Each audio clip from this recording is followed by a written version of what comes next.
Bakit may mga condo na mabilis nag-appreciate ang value? Tapos yung iba, parang stagnant lang. Location is the number one rule. Pagdating sa real estate investment, imagine this. May condo investment ka na malapit sa MRT, sa malls, schools, at business district. Araw-araw ang daming gustong tumira dyan kasi convenient. Ang resulta, tumaas ang demand. At syempre, tumaas din ang value ng property mo. Pero kung ang condo mo nasa lugar na mahirap puntahan, walang masyadong developments, at malayo sa lahat, guess what? Ang hirap ibenta or i-rent out.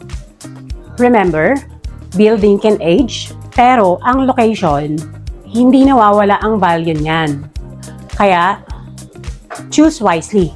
Location is king. Pagdating sa condo investment. Kung naghahanap ka ng condo investment na hindi masakit sa bulsa, pakinggan mo to. Imagine owning a condo in Cubao for as low as 15,000 a month. Walang down payment? Yes, no down payment. Walking distance to LRT2, MRT3, near Araneta City, Gateway Mall, Farmers Plaza, and schools. High demand area to. Easy to rent, strong for long-term appreciation.